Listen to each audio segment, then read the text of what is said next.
ठीक है।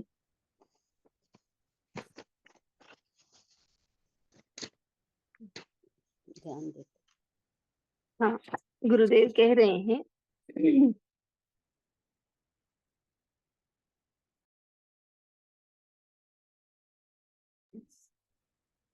यहाँ कह रहे हैं गुरुदेव कि वाह भई मनी राम, तुम भी जबरदस्त जबरदस्त ऐसे कि तुम दोनों प्रकार की इंद्रियां, ज्ञानेंद्रियां एवं कर्मेंद्रिय में शामिल हो भी और नहीं भी।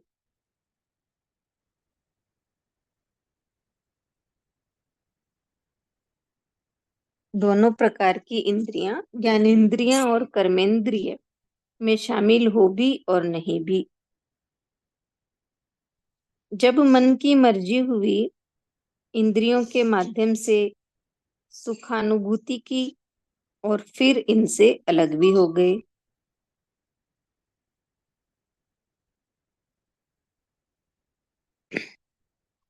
हो सकता है इंद्रियां विश्राम चाहती हो, किंतु चंचल मन उनको शांत नहीं होने देता।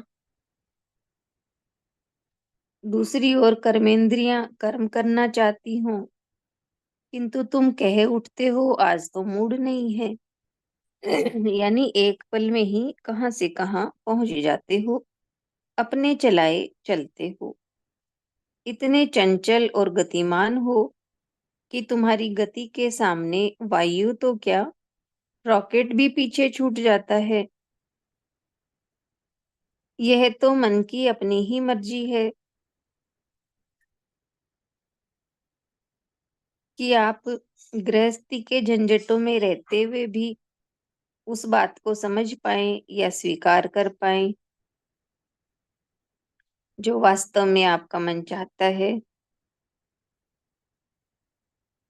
कितना भी आवश्यक कार्य क्यों ना हो, मन आपकी एक ना सुनेगा और आदेश देगा, उठो, तैयार हो जाओ, सत्संग में जाना है। तो चल पड़ेंगे आप। दूसरी ओर कभी कभी इतना आलस्य और प्रमाद छा जाता है मन पर कि चाहकर भी आप सत्संग में नहीं जा पाते। ये सारे खेल ये सारे खेल इस मन के ही हैं। मन बड़ा ही भोला है, साथ ही बड़ा खिलाड़ी भी। भोला इस तरह कि इसे बड़ी आसानी से बहलाया फुसलाया जा सकता है प्रलोभन देकर।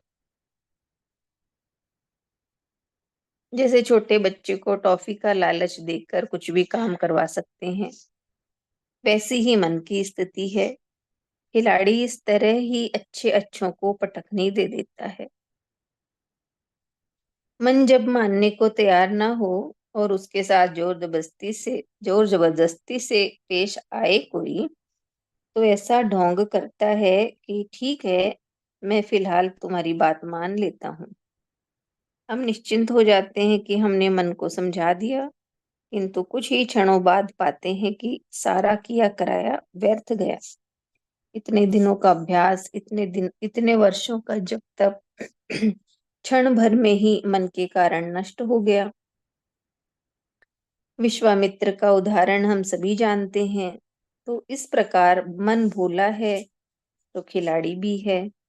बैठे बिठाए न जाने कहां से चिंता को बुला लाता है। अब क्या, चिंता तो अपना प्रभाव दिखाएगी ही। अवसाद घेर लेगा, शरीर जलने लगेगा। किंतु जैसे ही मन शांत होने का प्रयास करने लगता है, तो ऐसा प्रतीत हुए तवे को पानी के नल के नीचे रख दिया हो। इतनी ठंडक मिलती है मन को कि यकीन ही नहीं होता कि कुछ क्षण पहले तक यही मन चिंतित होकर हमें कितना परेशान कर रहा था। पंडितों ने, ज्ञानियों ने इस मन को ही बंधन और मोक्ष का कारण बताया है। अर्थात बंधन शरीर का नहीं है, मन का है। बंधन शरीर का नहीं है, मन का है। हम मन से बंधे हैं, भले ही ऊपरी तौर पर कुछ भी दिखाई दे या ना दे। उदाहरण स्वरूप, एक व्यक्ति बछड़े के गले में रस्सी बांधकर उसे ले जा रहा है। अगले ही क्षण यदि उस रस्सी को खोल दिया जाए तो क्या होगा?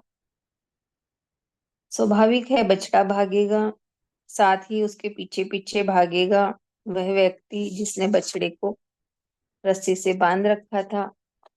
देखा जाए तो बंधन में कौन था, बछड़ा था या व्यक्ति? बछड़ा तो छूट गया, किंतु व्यक्ति उसके पीछे भाग रहा है। ऐसी ही हमारी अवस्था है, मन की अवस्था है। स्थूल में स्थिति परिस्थिति बदल जाती है, किंतु हम उन्हीं पुरानी लकीरों के को पहुंचते रहते हैं।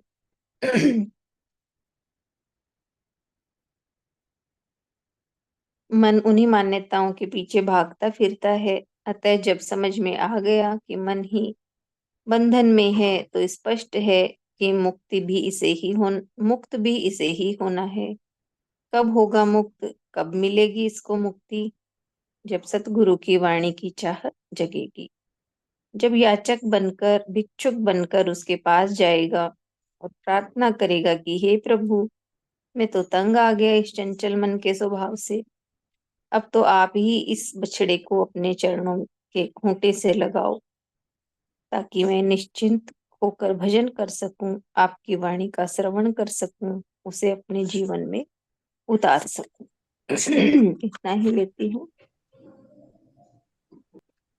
गुरुदेव ने मन के लिए बताया है कि मन दोनों तरह की इंद्रियां, कर्मेंद्रियां और ज्ञानेंद्रियां, दोनों में शामिल भी होता है और नहीं भी।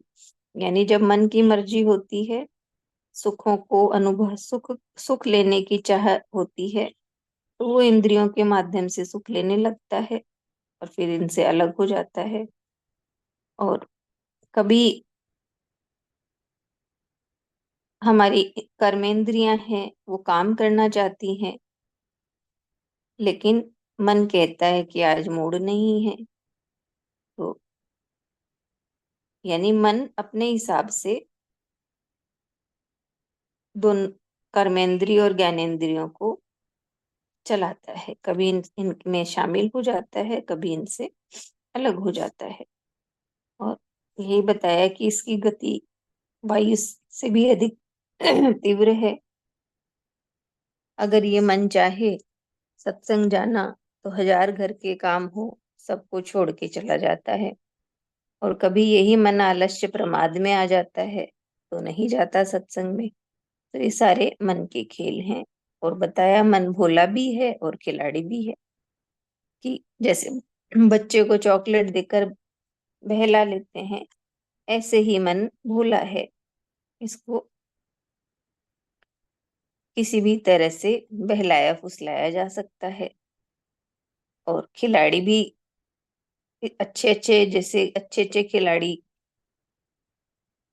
को पटकनी दे देते हैं, ऐसे ही ये मन भी जब कोई बात मानने को तैयार नहीं होता और हम उसके साथ जबरदस्ती करते हैं अपने मन को मनाने के लिए, तो ये मन एक बार तो कह देता है कि हाँ ठीक है, मान लेता हूँ, लेकिन फिर थोड़े समय बाद वो वैसा ही हो जाता है।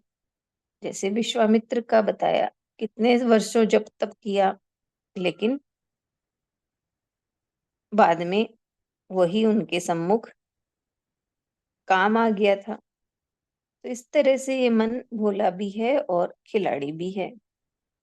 इस तरह से वो बैठे बिठाए चिंता को ले आता है और फिर चिंता अपना प्रभाव दिखाने लगती है। और किस तरह से ये मन शांत भी हो जाता है। तो इस तरह बताया, ये मन बंधन और मोक्ष दोनों का कारण है। तो बंधा हुआ है मन संसार की वस्तुओं से। बछड़े का उदाहरण देकर समझा दिया कि हमारा मन ही बंधा हुआ है। तो ऐसी ही स्थिति हमारे मन की है। तो यही बताया है कि ये मन मुक्त होना चाहे तो हो भी सकता है, जब सतगुरु की शरण में जाए, उनसे प्रार्थना करे, तो ये मन